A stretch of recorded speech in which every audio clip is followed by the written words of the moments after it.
बिस्मिल्लाहिर्रहमानिर्रहीम। अस्सलाम वालेकुम। मैं हूँ शकील कुरेजा। आज 3 मौज़ूआत के ऊपर बात करेंगे। पहला मौजू ये है कि पाकिस्तान की जानिब से कल यानी कि जुमे का दिन जो है वो यौम तशक्कुर के तौर पे मनाने का ऐलान कर दिया गया है। और दूसरा इशू ये है कि डोनाल्ड ट्रंप ने इंडिया को एक और सरप्राइज़ दिया है, एक और बड़ा ज़ोरदार झटका जो है वो मोदी को लगाया है, उसके ऊपर बात करेंगे। और हमारा तीसरा आज का जो मौजू है वो ये कि क्या इमरान खान साहब ने बिल आखिर हार तस्लीम कर ली है, इसके ऊपर भी बात करेंगे।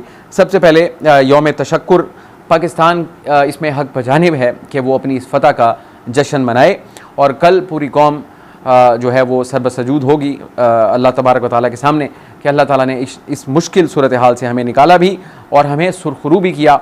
और दुनिया जो है उसको पाकिस्तान का अब एक नया फेस यानी देखने को मिला है, जो कि डिप्लोमेटिक फ्रंट के ऊपर भी जीता, मैदान कारसाज में भी जीता, बदतरीन शिकस्त दी अपने से कई गुना बड़े दुश्मन को, जिसको बड़ा जोम था, बड़ा नाज था, बड़ा घमंड था अपनी ताकत का, अपने असले का और जो इक्विपमेंट उनके पास है उसका। तो ये सारी चीज़ें खाक में मिल गई उसकी और अल्लाह पाक ने सुरखरू किया पाकिस्तान को, अफवाज पाकिस्तान को। तो ये हमारी बहुत बड़ी कामयाबी है जिसका कि अब जश्न मनाया जाएगा। ये तो मैदान कारसाज था।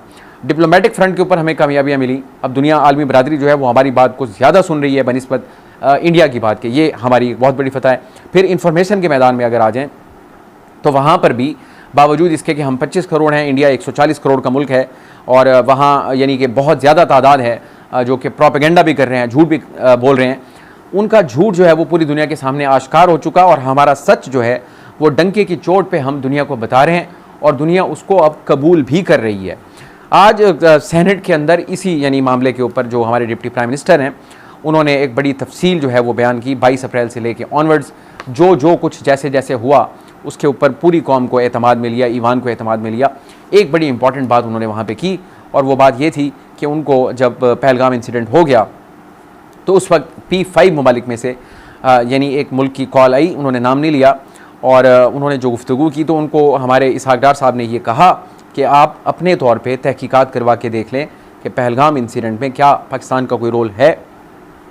तो इसहाक डार साहब के मुताबिक 24 घंटे के बाद मुझे उस मुल्क की दोबारा कॉल आई और उन्होंने ये बताया कि बिल्कुल आपका उसमें कोई रोल नहीं है, मुल्क का नाम नहीं बताया। तो वहाँ यानी पाकिस्तान को वहाँ भी फतह हुई और आज उसके ऊपर ब्रीफिंग भी दे दी। तो हम हक बजानिब हैं जश्न मनाने में और अल्लाह अज़्ज़ व जल का शुक्र अदा करने में। तो कल जो है पूरी कौम यौम तशक्कुर मनाएगी अपनी इस फतह और मैं उम्मीद करता हूँ बहैसियत कौम, पूरी कौम तमाम सियासी इख्तिलाफ़ात को भुलाकर हम बहैसियत मजमूई, बहैसियत कौम पूरी दुनिया को एक बार फिर ये पैगाम देंगे कि जब हमारे ऊपर कोई जारहियत होगी, हमारे ऊपर कोई आजमाइश आएगी तो हम तमाम तर इख्तिलाफ़ात को भूल कर एक कौम की तरह सीसा पिलाई दीवार बनेंगे और दुनिया के सामने खड़े होंगे। इसी इशू के ऊपर आज हमारे DGI-SPR जो हैं उन्होंने इंटरव्यू दिया स्काई न्यूज़ को, बरतानवी इदारा है, और उसमें उन्होंने पाकिस्तान का जो मौक़िफ़ है उसको भरपूर अंदाज में पेश किया। और साथ ही 2 चीज़ों के ऊपर बिलखुसूस मैं अंडरलाइन करूँगा। नंबर 1, उन्होंने कहा कश्मीर जो है वो फ्लैश पॉइंट है। इस खित्ते के अंदर जो तनाज़ा है सबसे बड़ा वो है मसला कश्मीर और जब तक वो मसला हल नहीं होगा उस वक्त तक बाकी मसाइल जो हैं वो हल नहीं होंगे। तो इसका मतलब ये हुआ है कि मसला कश्मीर जो है इंडिया की एक बेवकूफ़ी की वजह से दोबारा से यानी उनको उनके नज़दीक जो उन्होंने एक अमल किया, मैं तो उसको बेवकूफ़ी ही कहूँगा, वो अपनी तरफ से मसला कश्मीर को दबा के बैठ गए थे। यानी अपना उन्होंने आइन बदल के उसको अपना हिस्सा डिक्लेयर कर दिया। लेकिन एक अल्लाह पाक का भी प्लान होता है, उनकी अपनी गलती उनके गले पड़ी और अब मसला कश्मीर जो है एक बार फिर दुनिया के ऊपर उभर के सामने आ चुका है और ख़ुद और कोई नहीं, डोनाल्ड ट्रंप अमेरिकी सदर, वो इसमें सालसी की पेशकश कर चुके हैं जो कि इंडिया के ऊपर ऑब्वियसली एक एटम बम से कम नहीं है। तो आज DGI-SPR ने भी यही कहा कि मसला कश्मीर जो है वो फ्लैश पॉइंट है, उसका हल होना अज़ हद ज़रूरी है, उसके बाद आते हैं बाकी मसाइल। दूसरी बात जो उन्होंने की कि पाकिस्तान की सालमियत को अगर किसी ने यानी कि मजरू करने की कोशिश की तो फिर उसको बर वक्त और बेरहम जवाब दिया जाएगा और उसका मुजाहिरा पाकिस्तान ऑलरेडी कर चुका है। माफ़ कीजिएगा। तो आज का दिन जो है इस हवाले से ये पाकिस्तान की ऑब्वियसली एक बड़ी फतह रही। अब आते हैं दूसरा, डोनाल्ड ट्रंप जो है उसने इंडिया को मुतवातर वो झटके दे रहे हैं। एक तो सीज़ फायर वाला मामला, ऑब्वियसली ये जो बेइज्जती थी वो समेटी इंडिया ने जब उनको पाकिस्तान की तरफ से करारा और थप्पड़ पड़ा, जवाब मिला उनको। उसके बाद उन्होंने जाके पाँव पकड़े अपने आका अमेरिका के कि खुदा का वास्ता हमारी इनसे जान छुड़वाएं, इनको कहें ये मिसाइलों की जो बारिश हो रही है इसको बंद कर दें। उनका दिमाग, उनका असला, उनकी टेक्नोलॉजी, उनकी सारा सिस्टम जवाब दे गया था। उनके पास एक ही रास्ता रह गया था कि अब वो जाके उनके आगे अपनी नाक रगड़ें, जिनकी वो पहले बात भी नहीं सुनना चाह रहे थे, अमेरिका की या बरतानिया की। वो सारे ममालिक कह रहे थे कि बैठ के मसले को हल करें, तहकीकात करवाएं। पाकिस्तान ऑफ़र कर चुका है, इंडिया उसको लिफ्ट नहीं करा रहा था। जब उसको चपेट पड़ी, उसको समझ आई कि जो मेरा मद्दे मुकाबिल है वो नहीं है जो मैं समझ रहा था, वो मेरे बराबर का है या इवन उसने मुझसे बेहतर परफॉर्म किया है। जब आपने उसको शिकस्त दे दी मैदान कारसाज में, तो फिर वो भागा वहाँ पे। उसके बाद से लेके ऑनवर्ड्स अमेरिका जो है वो, मैं अगर ये कहूँ कि डोनाल्ड ट्रंप को दाएं बाएं दोनों तरफ से चपेड़ें करवा रहा है, तो शायद ये गलत ना हो। रोज़ एक बड़ा सरप्राइज़ मिलता है इंडिया को। जो आज सरप्राइज़ दिया है डोनाल्ड ट्रंप ने, वो रिकॉर्ड के ऊपर है। उन्होंने वीडियो बयान के अंदर कहा, उन्होंने ये कहा है कि टिम कुक जो हैं, जो कि एप्पल के CEO हैं, उनको ये कहा कि आप $500 अरब की जो सरमायाकारी इंडिया में करना चाह रहे हैं, मैं ये चाहूँगा कि आप वो वहाँ पे ना करें। अमरीकी सदर एप्पल कंपनी को ये कह रहे हैं, जो कि प्लान कर चुकी थी $500 अरब की सरमायाकारी इंडिया में करने की, उनको उन्होंने रोक दिया है कि आप वहाँ पे ना करें। तो ये इंडिया के लिए एक बहुत बड़ी चपेड़ है डेफिनेटली, चाहे वो डिप्लोमेटिक फ्रंट हो या वो इकोनॉमिक एक्टिविटी हो। तो इंडिया के लिए ये एक और सबक है। इससे आपको महसूस क्या होता है? इससे महसूस ये होता है कि इंडिया इस वक्त आइसोलेशन का शिकार है। अल्लाह पाक ने पाकिस्तान को मैदान में कामयाबी दी, डिप्लोमेटिक फ्रंट के ऊपर कामयाबी दी, इंफॉर्मेशन वॉरफेयर में कामयाबी दी। हमारा सच गालिब आया, उनका झूठ जो है वो पूरी दुनिया में आश्कार हुआ, पूरी दुनिया ने देखा। इंडिया की कोई वक़्त इस वक्त दुनिया में नहीं रही। पाकिस्तान को अल्लाह पाक ने सुरखरू किया है, जिसका कल हम यौम तशक्कुर के तौर पे इंशाअल्लाह ज़रूर जश्न मनाएंगे। माफ़ कीजिएगा। और आज का हमारा जो तीसरा टॉपिक है, इमरान खान साहब ने क्या, ये बहुत बड़ा क्वेश्चन है, क्या इमरान खान साहब जो हैं उन्होंने बिलाखिर शिकस्त तस्लीम कर ली है? इसका आगाज़ होता है एक ख़बर से, और वो ख़बर अंसार बाज साहब की है। बड़े नामवर सहाफ़ी हैं और बड़ी बड़ी ख़बरें उन्होंने ब्रेक की हैं। ये ख़बर भी उन्हीं की है। और उस ख़बर में वो ये कहते हैं कि बैरिस्टर गौहर की इमरान खान साहब से जो लास्ट मुलाकात हुई थी, उसके अंदर उन्होंने पूरी सूरत हाल से आगाह किया, क्योंकि इससे पहले प्राइम मिनिस्टर शहबाज शरीफ ने मुज़ाकरात की ऑफ़र की थी। तो बैरिस्टर गौहर साहब ने जाकर इमरान खान साहब को ये पैगाम दिया कि हुकूमत मुज़ाकरात की दावत दे रही है। तो अंसार भाई साहब की ख़बर के मुताबिक इमरान खान साहब ने बैरिस्टर गौहर को इजाज़त दे दी कि जाएँ, बिल्कुल आप हुकूमत के साथ जाके मुज़ाकरात करें। लेकिन और साथ ही ये भी कहा, जो कि मतलब इस बात की तस्दीक करती है कि ऐसा हुआ होगा, ख़बर के अंदर ये कहा गया कि इमरान खान साहब ने उनको कहा, बैरिस्टर गौहर को, कि आप उनसे बात ज़रूर करें, लेकिन इस सारी सूरत हाल को जो मीडिया की चक्काचौंध है उससे आप इसको दूर रखें, क्योंकि एक मीनिंगफुल डायलॉग तभी होगा कि अगर मीडिया तक वो ना पहुँचे, क्योंकि बिफोर टाइम फिर तबसरे, तज्जिया और नताइज भी अखज़ कर लिए जाते हैं।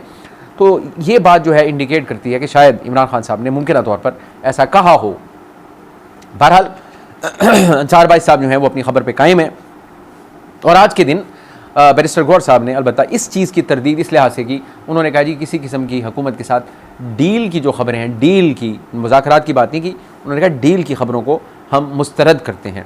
तो क्या इमरान खान साहब तैयार हो गए? अगर तो ऐसा है, मैंने जो गुजारिश की, क्या उन्होंने शिकस्त तस्लीम कर ली? उसकी बुनियादी वजह यह है, जो मेरा हाइपोथेटिकल व्यू है, इमरान खान साहब का अव्वल दिन से यही यानी कि मौक़िफ़ रहा कि ये हुकूमत जो है वो कठपुतली है, इनसे मुज़ाकरात का फ़ायदा कोई नहीं, और ये कठपुतली हैं जिनके जो असल ताकतवर हैं, बात अगर होगी तो उन्हीं से होगी। फिर कमेटियाँ भी बनी, पैगामात भी गए, फिर ये कहा, मुतालबा भी किया गया कि हमने कमेटी बना दी है, वो अपना नुमाइंदा मुकर्रर कर दें, तो हम उनसे बातचीत भी करने को तैयार हैं। मुतअद्दिद बार इमरान खान साहब का ये मौक़िफ़ हमारे सामने आ चुका था, और इस हुकूमत यानी कि MQM, नून लीग और पीपल्स पार्टी, शुरू से इमरान खान साहब ने कह दिया था कि इनके साथ तो कोई गुफ्तो शनीद, कोई बातचीत नहीं हो सकती। और अगर अब उनकी जानिब से इसके ऊपर आमादगी ज़ाहिर की गई है, तो क्या वो अपना जो पिछला मौक़िफ़ था उससे पीछे हट रहे हैं? मैं इसको, अगर ऐसा है, मुमकिन तौर पर शायद ऐसा हो कि इमरान खान साहब बातचीत पर राज़ी हुए हैं, मैं इसको इंतहाई मस्बत ख़बर के तौर पर लेता हूँ। उसकी वजह यह है, पाकिस्तान हम सब का है, हुकूमतें आती जाती रहती हैं, और जो कौम है वो इमरान खान की भी है, नवाज़ शरीफ की भी है, जरदारी साहब की भी है, और मौलाना फजल रहमान साहब सब की है। इस वक्त कौम को रिलीफ़ की ज़रूरत है, कौम तकालीफ से दो चार है। तो मुल्क का अगर सियासी इस्तेकाम यानी कि आएगा, मुल्क में सियासी इस्तेकाम आएगा, तो फिर ही अवाम को रिलीफ़ मिल सकता है। और उसके लिए ज़रूरी है कि सियासी जमातें गुफ्तो शनीद के ज़रिए अपने तमाम मसाइल को हल कर लें। अगर वो हल हो जाते हैं, तो जो हमारी इस वक्त कामयाबियाँ समेटी हैं, अगर हम उनको ट्रांसलेट करना चाहते हैं यानी अमली चीज़ों में, तो फिर सियासी इस्तेकाम बहुत ज़रूरी है। खुदा करे कि ऐसा ही हो कि हुकूमत और तहरीक इंसाफ के दरमियान बैकडोर रब्तों के ज़रिए जो खदशात हैं, जो कंसर्न्स हैं, वो एड्रेस हो जाएं, उसमें से कोई सलूशन निकल आए। अगर ऐसा हो जाता है तो आप यकीन कीजिए फिर हमारी तरक्की को कोई यानी ताकत रोक नहीं सकती। सियासी इस्तेहकाम जो है वो उसका प्री रेक्विजिट है, और उसकी सबसे बड़ा यानी उसमें जो ब्रेक थ्रू होगा वो होगा पाकिस्तान तहरीक इंसाफ का हुकूमत के साथ बैठकर लाहे अमल बनाना और मुल्क को आगे कैसे चलाना है, कैसे आगे बढ़ाना है, वो चीज़ें तय कर लेना। दोबारा इलेक्शन होगा, ऐन मुमकिन है कि इमरान खान साहब उनकी पार्टी इलेक्शन जीत जाए, उनकी हुकूमत बन जाए, वो वज़ीर आज़म बन जाए। जो आज की हुकूमत है वो अपोजिशन बेंचेस पे आ जाएगी। कुछ ना कुछ बुनियादी चीज़ें अगर ये आपस में तय कर लेते हैं मुज़ाकरात के ज़रिए, गुफ्तगू के ज़रिए, तो डेफिनेटली वो पाकिस्तान को ही सर्व करने के मुतरादिफ है। मैं अब भी इसको कहता हूँ, और ये कोई हार या जीत नहीं होगी, ना ये हुकूमत की जीत होगी, ना ये इमरान खान साहब की हार होगी। ये सियासत है, और सियासत के कोई असूल नहीं होते। सियासत बग़ैर उसूलों के खेली जाती है। इमरान खान साहब अगर थोड़ी लचक का मुजाहरा करते हैं, मेरी राय में, मेरी नज़र में वो उनका इक़दाम काबिल सताइश होगा। उसकी बुनियादी वजह ये होगी कि पाकिस्तान के वसीतर मफाद में उनका ये इक़दाम होगा, जो कि ख़ुद इमरान खान साहब एक बार नहीं 1000 बार कह चुके हैं कि वो पाकिस्तान के लिए बातचीत करने पे तैयार हैं। पाकिस्तान के लिए बातचीत करनी है तो ये उनका क्रेडिट है, ये ड्यू क्रेडिट है, और वो क्रेडिट उनको हर सूरत दिया जाना चाहिए, और वो कौम उनको देगी। मैं दुआगोह भी हूँ और पुरुमीद भी हूँ कि जो ये ख़बर है कि इमरान खान साहब ने ये इजाज़त दी है अपनी पार्टी को कि वो हुकूमत के साथ बातचीत करे, बातचीत हो जाए, ताकि इमरान खान साहब की रिहाई का रास्ता जो है वो हमवार हो। जो इनके ऊपर मुकदमात का सिलसिला ताहाल जारी है वो यानी कि उसमें बेहतरी आए। जो इनके पाबंद सलासल लीडरशिप है वो बाहर आ सके, और जो इनके लोग इस वक्त अब ताहाल अंडरग्राउंड हैं, मंजर आम पे नहीं आ सकते, वो मंजर आम पे आएँ, और फिर इनकी पॉलिटिकल पार्टी जो है जिसका कि पॉलिटिकल स्पेस इस वक्त यानी श्रिंक हो चुका है, उनको वापस वो पॉलिटिकल स्पेस मिले। ऑब्वियसली पाकिस्तान की एक सबसे बड़ी जमात है तहरीक इंसाफ। आज भी अगर मैं पार्लिमान की बात करूं तो कौमी असम्बली के अंदर जो सबसे ज़्यादा सीटों वाली जमात है वो पाकिस्तान तहरीक इंसाफ ही है। तो इतनी बड़ी जमात है, आप उसको अलग नहीं कर सकते, उनके वजूद को तस्लीम करना होगा। हुकूमत को तहरीक इंसाफ के वजूद को तस्लीम करना होगा, और तहरीक इंसाफ को चाहिए कि वो भी हुकूमत के वजूद को तस्लीम करे, तब जाके हम इन मसाइल की दलदल से निकल सकते हैं। इस उम्मीद के साथ कि ये मुज़ाकरात होंगे और कामयाब होंगे, आज के लिए इतना ही। आप हमारी वीडियोज़ को लाइक कर सकते हैं, चैनल को ज़रूर सब्सक्राइब करें, और अपना फ़ीडबैक कमेंट के ज़रिए आप हमारे साथ शेयर कर सकते हैं। इजाज़त दीजिए, अल्लाह हाफ़िज़।